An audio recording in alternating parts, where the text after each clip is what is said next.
मालगावमध्ये स्वर्गीय आराराबांच्या सभेनंतर बहुजन वंचित आघाडीचे उमेदवार गोपीचंद पडळकर साहेब यांची सर्वात मोठी सभा झाली। या सभेमध्ये मालगावचे युवा नेते राष्ट्रवादीचे तालुका उपाध्यक्ष तुषारदादा खांडेकर यांनी जाहीर प्रवेश केला। यावेळी मुलुक मैदानी तोफ नानासाहेब वाघमारे, जयसिंग तात्या शेंडगे, सचिन कांबळे, कमलेश खांडेकर तसेच सर्व हजारोंच्या संख्येने उपस्थित जनसमुदाय होता। सर्व महापुरुषांना मी प्रथमतः अभिवादन करतो आणि आज भगवान महावीर यांची जयंती असल्यामुळे त्यांना अभिवादन करतो आणि मी माझ्या दोन शब्दाला सुरुवात करतो।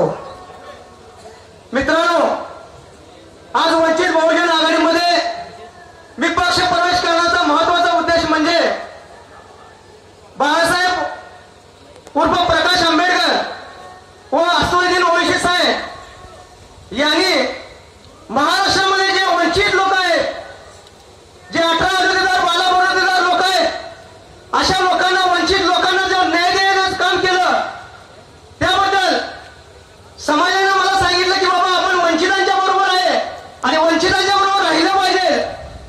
आणि मी स्वतः मान्य करतो की मी म्हणजे समाज नव्हे तर समाज म्हणजे मी आहे। यामुळे मी एक निर्णय घेतला मित्रांनो, आपण वंचित आघाडीमध्ये प्रवेश करायचा आणि आपण या महाराष्ट्रापासून, देशापासून वंचित असणाऱ्या लोकांच्या बरोबर काम करायचं। आणि महत्वाचं म्हणजे सांगलीला आपल्याला युवा नेतृत्व मिळालेलं आहे, गोपीचंद पडळकर नावाचं जे वादळ मिळालेलं आहे। ज्या वादळाचं नाव ऐकलं तर मालगावला परवाना नाकारली जाते। मित्रांनो, आज मालगावला परवाना नाकारला होता, तुम्हाला महत्वाचं सांगतो। पण महत्वाचं म्हणजे सचिन कांबळे सारखे आपले खंदे कार्यकर्ते निवडणूक आयोगाकडे जाऊन, निवडणूक निर्णय अधिकाऱ्याकडे जाऊन आम्ही तिथं बसलो आणि तासाभरातच परमिशन काढली। अशा सचिन कांबळेसाठी सगळ्यांनी जोरदार टाळ्या वाजवल्या पाहिजे। मी या व्यक्तीने एकच बोलतो, घटना आहे म्हणून आमचे हात बांधलेले आहेत।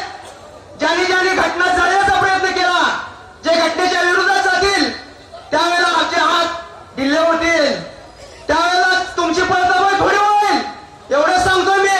आणि सगळ्यांनी लक्षात ठेवा, गोपीचंद पडळकर